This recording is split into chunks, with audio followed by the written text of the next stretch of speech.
नाज़रीन, हमारा दूसरा पॉइंट आज का स्ट्रीम का और आज का हमारा जो मौजू आप समझेंगे, उसको हम अलहदा भी शाया करेंगे इंशाल्लाह, वो है exposing the CEO of MFI, Messiah foundation international and Al Ra TV, जो कि हरूफ मुक़त्तात से उसने मौसूम किया है, अलिफ लाम रा टीवी।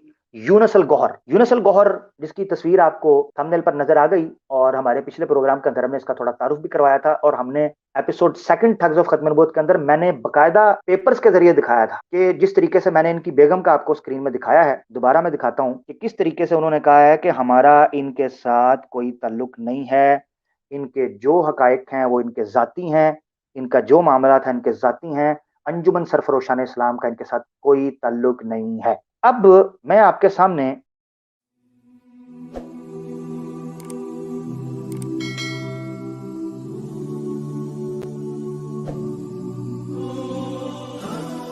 ये हकायक रखवाने वाला हूं हमारे आज के गेस्ट इरफान भाई से, जिनका ताल्लुक अंजुमन सरफरोशान इस्लाम से 1988 से है, और 1992 से like it's 29 years, almost 30 years से वो अंजुमन सरफरोशान इस्लाम के मुतहर्रिक कारकुन हैं, और उनकी नुमाइंदगी माशाल्लाह वो करते हैं अपने ताई, और वो बड़े स्ट्रेट फॉरवर्ड हैं। तो दोस्तों, हम जानने की कोशिश करेंगे यूनुस अल गौहर के बारे में हमारे इरफान भाई क्या जानते हैं। इरफान भाई जी, बहुत शुक्रिया, आप बात कर सकते हैं। हाँ, यूनुस अल गौहर को सबसे पहले आप कब मिले और कब से जानते हैं, और आप इस बारे में क्या राय रखते हैं, अपना व्यू आप खुलकर दे सकते सर देखें, यूनुस कज़्ज़ाब से मेरी पहली मुलाकात 1994 में हुई थी हैं। Okay. And he came from England. So मैं इसकी बैकग्राउंड हिस्ट्री बता दूं कि ये कराची के पाकिस्तान में एक शहर है कराची। कराची के अंदर जूड़िया बाजार के पास सिंगल बेडरूम का अपार्टमेंट में ये रहता था। ये यहाँ से यूके गया और यूके जाके इसने पुलिस की नौकरी की, और फिर जो 1996 में, इसके बकौल मैं स्ट्रेट बता रहा हूँ कि इसने 1996 में जो ये जब पाकिस्तान आया था तो इसने कहा कि जी मैंने पुलिस की नौकरी की। पुलिस की नौकरी के बाद आई जॉइन MI6, और MI6 जब इसने ज्वाइन की एंड और फिर इसने पागल होने का सर्टिफिकेट लिया। उसके बाद ये गवर्नमेंट के फंड के ऊपर रहा, ओ यस। और गवर्नमेंट के फंड पे रहा, और इन 1999 में क्या कहते हैं, जब सरकार शाह साहब लंदन गए थे तो 2000 में, तो ये लंदन में इसके साथ अपार्टमेंट में रहे। वहाँ पे ये क्या कहते हैं, शाह साहब का जब इंतकाल हुआ था, विसाल हुआ था 2001 में, so he was the main culprit behind it. और इन लोगों ने, मेरे मुर्शिद है, मैं इनके बारे में ज़्यादा कुछ नहीं बोल सकता, मगर it was a bad portion that he did on those days. और उसके बाद क्या कहते हैं, इसने गौरशाही.com जो वेबसाइट थी उसको हैक यस। किया, और वो उसका अपने पास रखी, और जो जूस से $2 बिलियन फंडिंग ली, जिसके ऊपर ये आज तक ही चलते हुए आ रहे हैं। ओहो, ज्यूस से। जी बिल्कुल।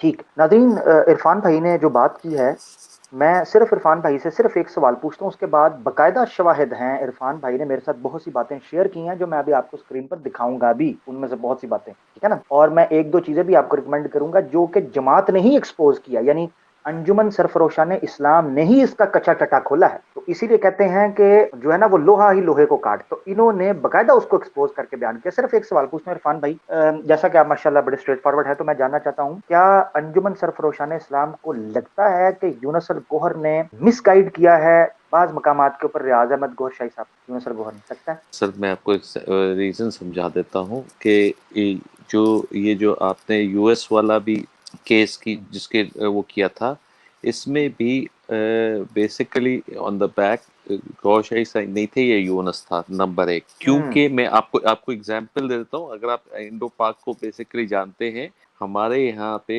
एक हाजिरी का सिस्टम होता है, शायद अगर कुछ लोग समझते हो इस चीज़ यस को। जी। तो जी जी तो बिल्कुल। तो आज भी जो यूनुस हरकत कर रहा है कि जी गौरशाही मेरे अंदर आते हैं, कि मतलब मैं ही गौरशाही हूँ। ठीक है। वो खुद को तो नुमाइंदा नुमाइंदा मसीह महदी नुमाइंदा महदी यूनुसल गौहर कहता है, यानी उनका नुमाइंदा भी बनता है वो। सर वो 3 in 1 है। वो यूनुस खुद भी है, वो गौहरशाही भी है और वो नुमाइंदा भी है। अब इसके आगे बहुत कुछ है। अंजुमन सरफरोशान इस्लाम पाकिस्तान ने पहले दिन से इसके खिलाफ आज तक हम 10 से 12 295 कटवा चुके हैं। पहली चीज। नंबर 2, हाँ, हमने ये कहते हैं FIA साइबर क्राइम में रिपोर्ट सबमिट की हुई है कि इसका अलरा चैनल पाकिस्तान में ब्लॉक किया जाए। इसके अलावा हमने जो हमसे पल बढ़ता है, पुलिस में हमने कंप्लेंट्स की। ये जब पाकिस्तान आता है, ये साल 2 साल में पाकिस्तान आता है। अब मैं आपको रीज़न समझा दूं कि ये जब इसके पास 295 सी कटी हुई है, इसके ऊपर अंजुमन के जाकिरों का कत्ल की FIR कटी हुई है। How can a person can come in and come go? अब आपको समझ जाए कौन पीछे होता है इसके।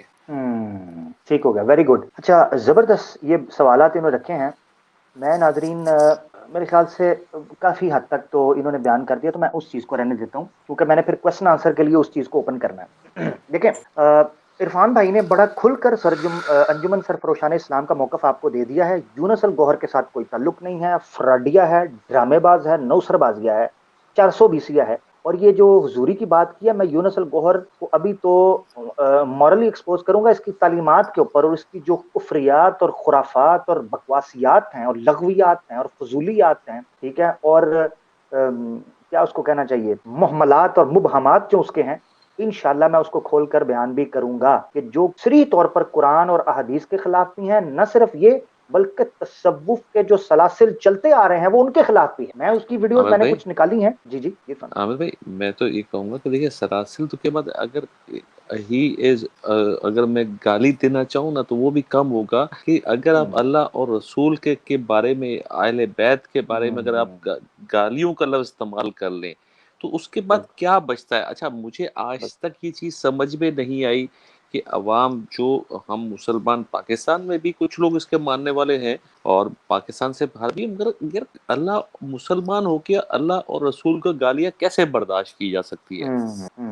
यही अगर मैं एग्जाम्पल लूँ अमर भाई, क्या कहते हैं, अगर हम मिर्जा गुलाम अहमद कादियानी को भी लेना, तो मिर्जा गुलाम अहमद कादियानी ने अल्लाह को कहीं गाली नहीं दी है। हाँ बिल्कुल सही कह रहे हैं, ठीक है। ना हजूर पाक को स्ट्रेट गाली दी है, ना अहले बैत को स्ट्रेट गालियां दी है। ही इज सो, अब हमें एक लाइव प्रोग्राम चल रहा है जिसके अंदर इसने अल्लाह रसूल को गालियां दी हुई है, और क्या बाकी बचता है?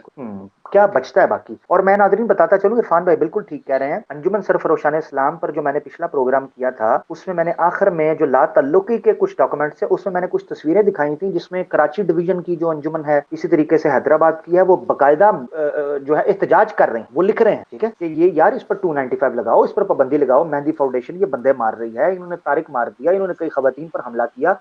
उसको मैं यूनुसल गौहर को जब इस तरीके से एक्सपोज करूंगा, तो मैं उसके शवाहिद भी इंशाल्लाह डिटेल में दिखाऊंगा। मगर अभी हमने यूनुसल गौहर की जो तारीखी हैसियत है और हालत है, जो उसकी मॉरल, उसको हमने एक्सपोज करना है, सपोर्ट। जैसे इरफान भाई ने बयान किया कि ये जो बेनिफिट्स हैं, वेलफेयर बेनिफिट्स हैं, ये उन पर पलता रहा है। यानी इसने बरतानिया की गवर्नमेंट को ये धोखा दिया कि इसको माइग्रेन्स होती हैं और ये काम नहीं कर सकता, और इसने इस बुनियाद के ऊपर तकरीबन 77,000 पाउंड, स्टर्लिंग पाउंड्स जो हैं, 77,000 पाउंड्स जो हैं, ठीक है, इस तरीके से इसने हत्याए हैं। और फिर उन्होंने इस पर केस किया, इसको अरेस्ट किया, और उसके बाद क्या हुआ मैं भी आपको बाकायदा शवाहिद से दिखाऊंगा। पहले ये याद रखें कि गौहर शाही, सॉरी, यूनुसल गौहर जो है, जिस तरह के इरफान भाई ने बयान किया कि ये 3rd क्लास से रूम में रहता था, और कहां से ये रैग्स टू रिचेस का जो सफर है, ठीक है ना, फटे हाल से जब ये पहुंचा है ऊपर, और ये बिलियंस की गेमों में पहुंचा है, तो ये सफर कैसे हुआ? ये जाते हैं बेसिकली यूके में,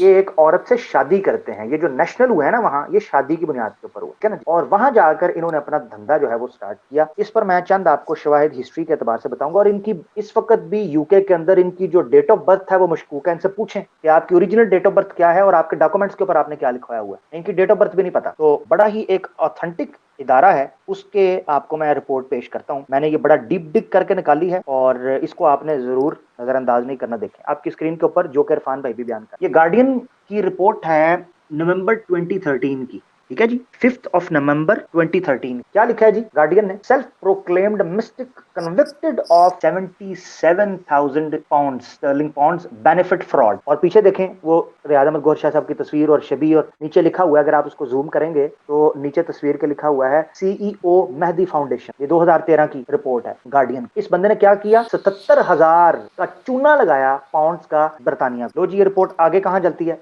क्या कहते हैं देखें जरा। और इसके ऊपर बेसिकली बीबीसी का प्रोग्राम भी है, मैं उसका भी लिंक आपको दे। कहते हैं जी, a self proclaimed mystic who claims to have undergone 3 years of complete austerity has been convicted of more than 77,000 in benefit fraud. जो लोग इंग्लिश समझते हैं उनको पता है, जो नहीं समझते उनको मैं उर्दू में बता देता हूँ। इस बंदे ने गवर्नमेंट को 3 साल तक ये चूना लगाया है और कहता है जी मैं तो जनाब मेरे से काम नहीं हो सकता, मैं तो बड़ा मरीज हूं। और मैं एक डॉक्यूमेंट्री दिखाऊंगा जिसमें कहता है मैं मुझे माइग्रेन्स हैं, मेडिकल रिपोर्ट झूठी। और इरफान भाई ने बयान किया है कि इसने पागल मेंटल सर्टिफिकेट लिया हुआ है कि मैं साइको हूं, उसका सर्टिफिकेट लिया हुआ है। अब देखें जी आगे चलें, कहते हैं the fraud investigation into Younus Al Gohar CEO of Messiah foundation International was featured on the BBC। BBC के ऊपर ये फीचर की गई डॉक्यूमेंट्री जो इन्वेस्टिगेशन हुई थी। कैसे, कौन से चैप्टर में, सेंट्स एंड स्क्राउंजर्स लास्ट थर्सडे 2013 में, पिछले जुम्मे को वो कह रहे हैं, पिछले जुम्मे रात को ये हुई थी। अल्लाह जानता है मैंने ये बीबीसी की डॉक्यूमेंट्री निकालने की कोशिश की, उन्होंने डॉक्यूमेंट्री उड़ा दी हुई है, मैं भी दिखाऊंगा आपको। और बड़ी सीरी मुझे बड़ा डाटा पीछे फलांगना पड़ा जाके कि कहां से ये निकलेगी, मगर नहीं निकल रही। अच्छा अब देखें, कहते हैं Al Gohar formerly of the chase Kingswood who likes to be addressed as His Holiness। ये ड्रामा चेक करें। यूनुस अल गौहर कहता है जी मुझे होलीनेस कहो, His Holiness was persecuted earlier this year for making false representations to gain housing and council benefit। घर के benefits चाहिए और मुझे जनाब ये मेरी बीमारी के मसले हैं, मुझे ये कैश कुछ दे दो, मुझे दवाइयां चाहिए, मुझे ये चाहिए, मुझे खाना पीना, ये सारे मामले। एंड इनकम सपोर्ट और ब्रेड बटर के लिए to which he was not entitled, जिसका वो मुस्तहिक नहीं था और वो गवर्नमेंट से मुतालबा कर रहे हैं। अबे तू बनता है बहुत बड़ा सूफी दरवेश, अब बैठकर तूने बादाम का बाउल रखा होता है, ऑरेंज जूस तूने रखा है, चेले तेरे ब्लैक बोर्ड साफ करते हैं तेरे लिए, तू गंजे सामने बैठकर ताहरुल कादरी पार्ट 2 बनाने की कोशिश करता है, पलता तू गवर्नमेंट के टगों पर रहा है, सदके और वहां की ज़कातें और टैक्स खाता रहा है, और तुम कहते हो जी मैं सूफी बाबा बंगाली। बातें बड़ी बड़ी। अच्छा, कराची की लैंग्वेज में और हैदराबाद की लैंग्वेज कहते हैं भरमबाजी। अच्छा ये देखें जी, एंटाइटल नहीं था। आगे देखें जी आपकी स्क्रीन के ऊपर अगला हिस्सा, कहते हैं जी कि इन्होंने इसी पैटर्न के ऊपर दूसरे कई इदारों को दूसरे एरियाज के अंदर भी ये ड्रामा किया हुआ है, क्लेम किया हुआ है। इनके 2-3 जगहों पर इन्होंने, ये बैस्टर्ड एरिया है और रिगेट एरिया है, उन पर इन्होंने ये ड्रामे किए। had claimed council tax and housing benefits from Bromley Council, Bromley Council के बाद जाकर। अच्छा जी आगे आ जाएं, income support was also claimed from the department of work and pensions, pension चोर। और मिर्जा भी लेगेसी प्योदी ते ए जनाब हुकूमत दिखा गए ने। अब देखें आगे जरा क्या है वो। Presenter mart Al right told the camera, मैं आपको ये डॉक्यूमेंट्री का भी हल्की सी झलक दिखाऊं, that's staggering 77,646 sterling pounds fleeced from the tax payer from his holiness who gallivanted around the globe staying in luxury hotel. ले जी ये देखें जरा, वो कह रहे हैं कि ये ले रहा है benefits for the council and income support and house support, housing के लिए, और कर क्या रहा है कि around the globe staying in luxury hotels and treating himself to duty free. Check करें जरा, बड़े बड़े होटल्स में बड़ी बड़ी गाड़ियों में घूम रहा है। अल Gauhar who comes from Pakistan claims to have 11 master's degrees in subjects as diverse as organic chemistry and Islamic। वो कह रहे हैं कि देखें 11 मास्टर की डिग्रियां इस बंदे ने क्लेम की हैं, एक यानी एक मशरिक में जा रही है तो दूसरी जनूब में, एक ऑर्गेनिक केमिस्ट्री और एक इस्लामिक स्टडी, ये डिग्रियां जी सरकार की। इरफान भाई सुन रहे हैं सर? ये बेसिकली इसकी बैचलर्स भी नहीं है जी, ठीक हो गया।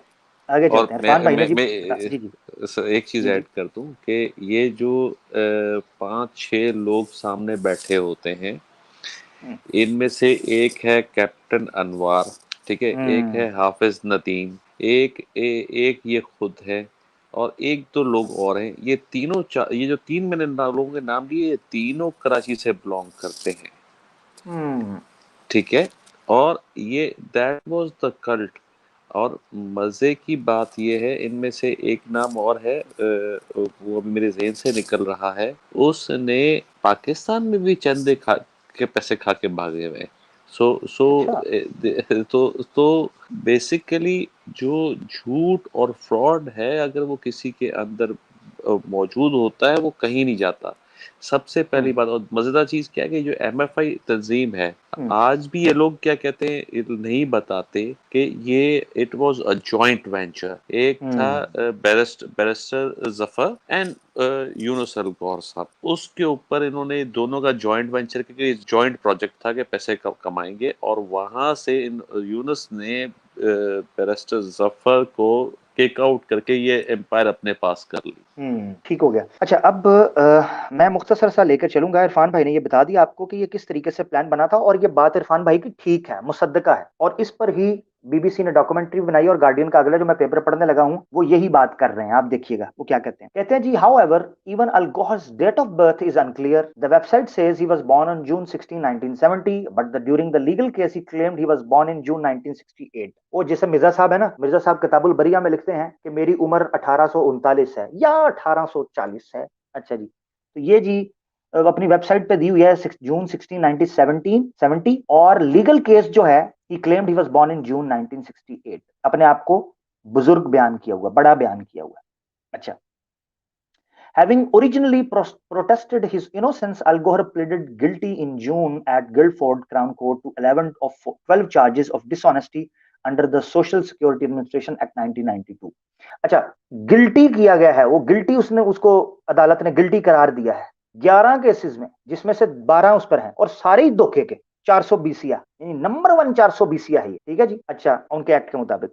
अगला देखें जी, कहते हैं he was spared prison but received 3 concurrent prison sentences, the longest of which was 36 months, which was suspended for 18 months। ठीक है जी।